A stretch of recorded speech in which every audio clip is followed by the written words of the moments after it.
mechado, menudo, apritada, kaldereta. Ito yung mga ulam na kadalasan makikita sa mga handahan at kainan. At ito rin ay halos o parehas ang ginagamit na ingredients o mga pampalasa at sangkap nito tulad ng mga bawang, sibuyas, kamatis, tomato sauce, tomato paste, daon ng laurel, paminta, carrots, patatas, at bell pepper. For today's video, magta-try ako magluto ng beef mechado.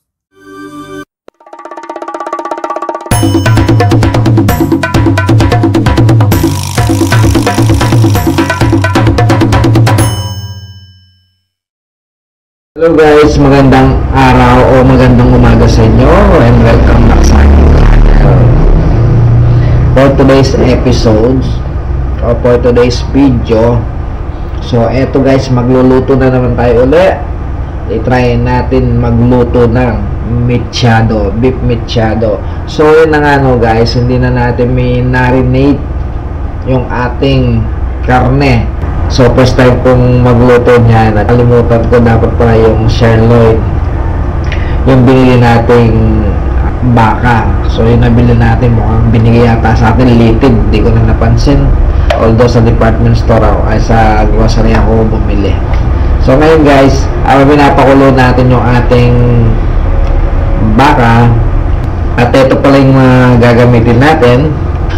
Meron tayong patatas, carrots, bell pepper, kamatis, daon ng laurel, tomato paste, sibuyas, bawang, at saka kalamansi.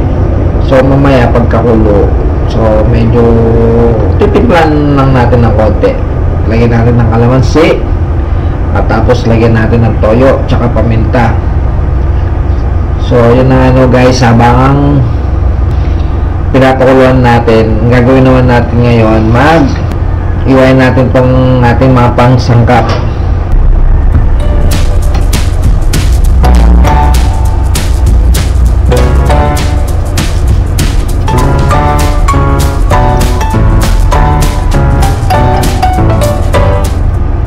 So eto na nga no guys, yung ating patatas. Tapos mamaya iprito muna natin yung ating mga patatas.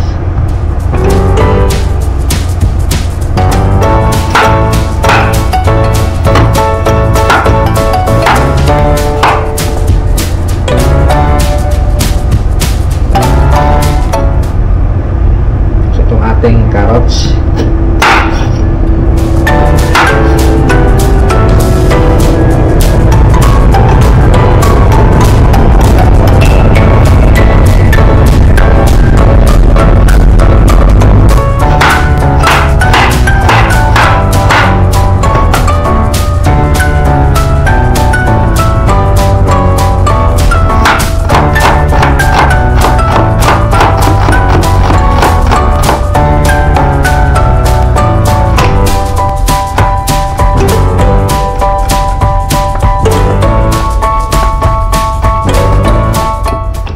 ano guys, kung bago o naligaw lang kayo dito sa aking channel, huwag nyo kalimutan mag-like, share, subscribe. So pakipindot na rin yung notification bell para lagi kayong updated sa mga i-uploads ko mga videos. Pakipollow na rin ng aking Facebook account, ng aking TikTok. So ayan guys, iwanan natin tong ating mga ingredient, itong ating mga panangkap.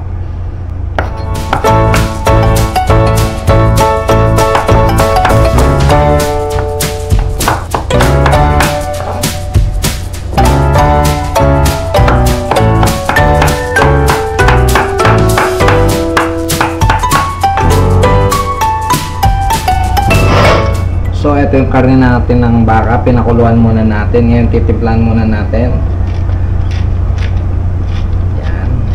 Ng paminta. Yan.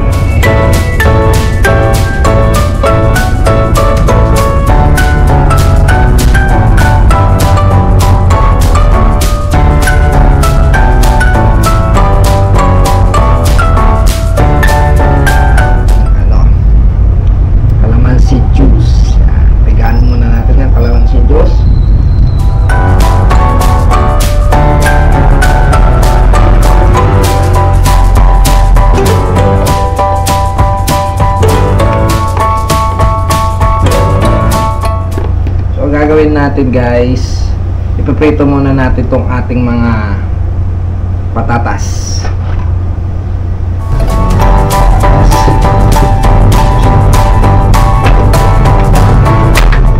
Painitin muna natin itong ating fry pan. Ipiprito muna natin itong ating mga patatas at saka yung ating carrots.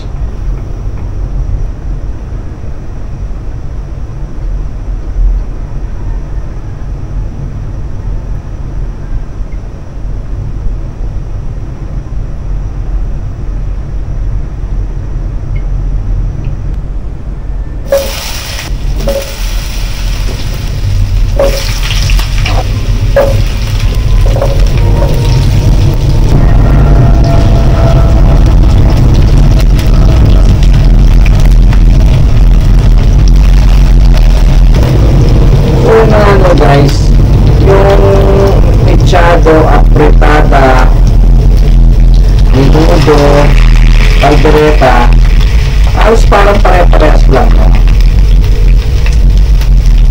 Pare-parehas lang ginagamitan ng patatas, carrots, bell pepper, paminta, bawang, sibuyas, daon ng laurel, ng kamatis, tomato paste o tomato sauce, depende sa iyo kung anong reference mo, anong gusto mong ilagay. So ito na yung mga ano natin.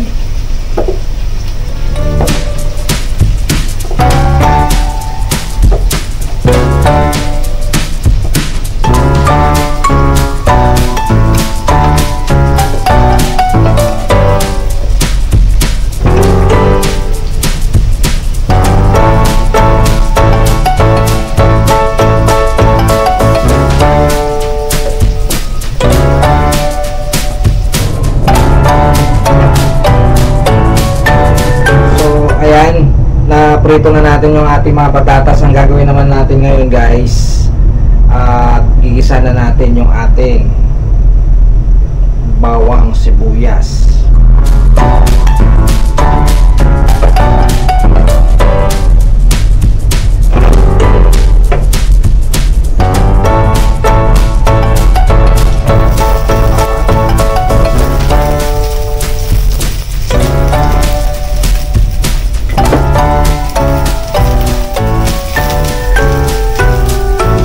Natin tong ating sibuyas. Ayan.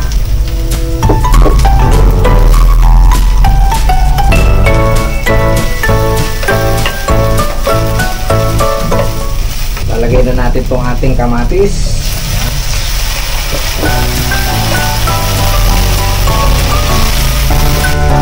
Lalagay yung asin.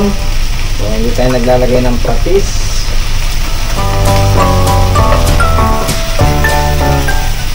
Isa natin to sa asin, hindi sa patis.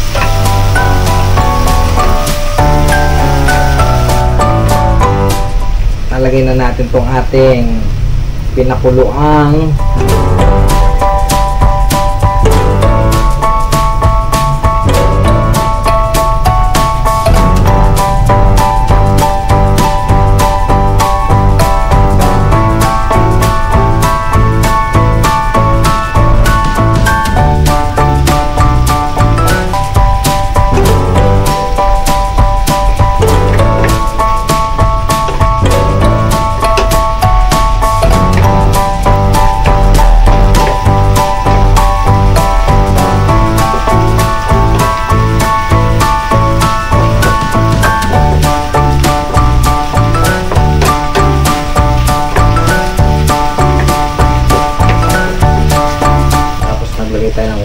asin, naglagay tayo ng daon ng laurel, tapos naglagay tayo ng paminta at saka asin. Ngayon naman lalagay na natin itong ating tomato paste.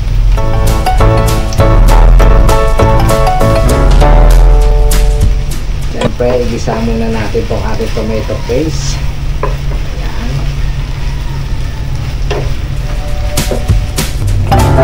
Pinakuluan na natin ito guys. Siguro shimmer lang natin ito ng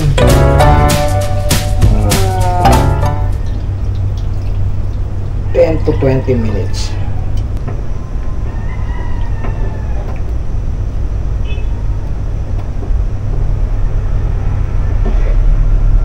Siyempre guys, tatakpan natin.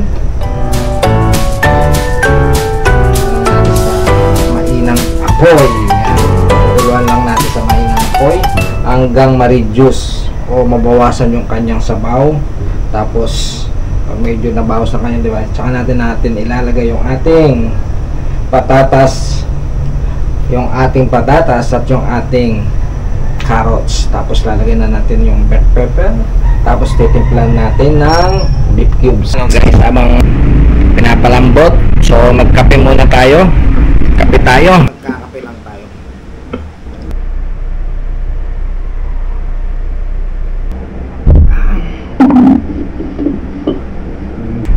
So yun ang ano guys, i-check na natin tong ating.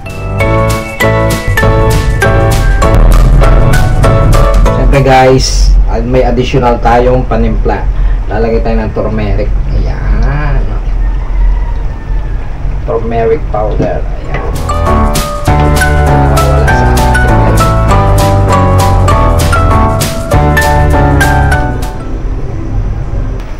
So ngayon guys, pwede natin lagay itong ating patatas. Yan.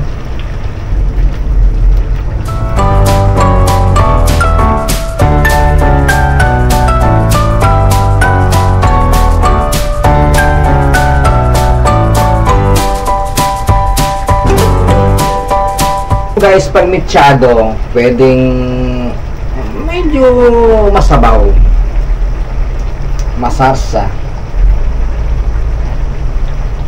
parang apritada, diba? Pwede rin masabaw. Siyempre takpan lang natin, kasayan lang natin sa mainang apoy para lumambot din yung ating mga patatas at yung ating carrots. So ayan, siyempre maya maya tikman mo siya. Depende sa panlasa. Pag maalat, pwede mo lagyan ng konting tubig. Siyempre titikman natin.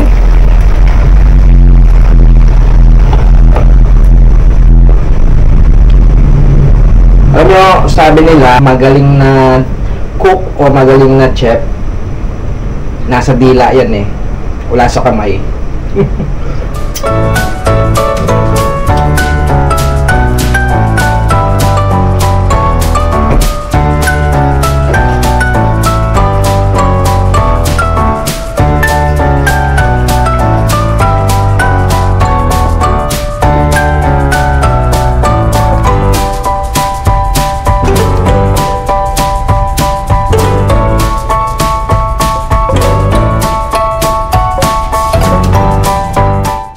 At ito na nga yung ating linutong mechado. Tirahin na natin to, baka tirahin pa ng iba.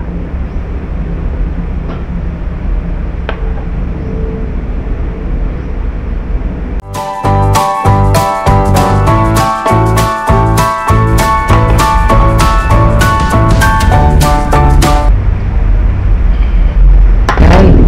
So ngayon titikman natin yung ating sabaw.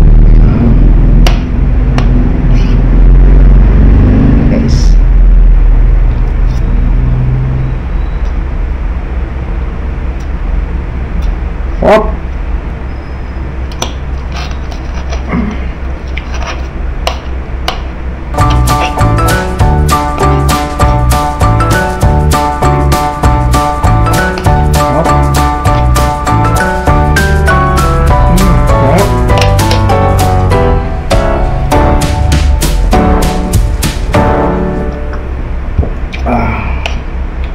Guys, diba?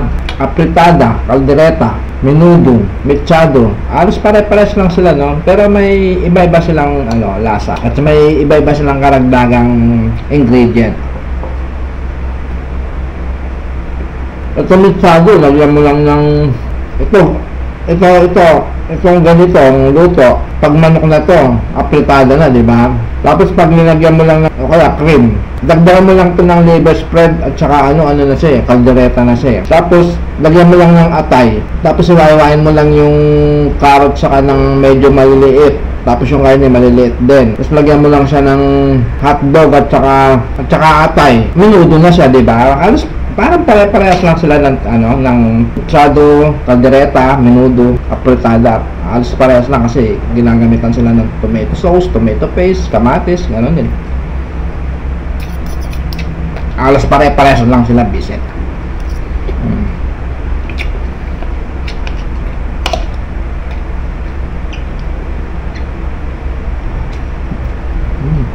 Oh.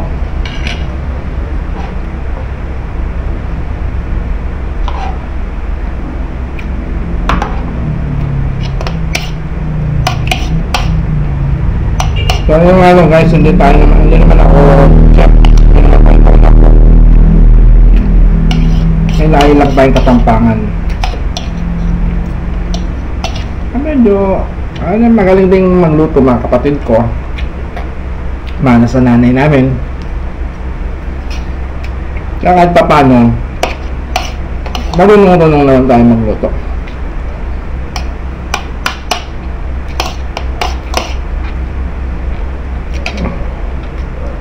Hop.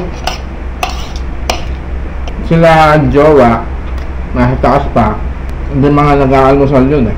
Magbabawal na lang yung mga yung pagising nila.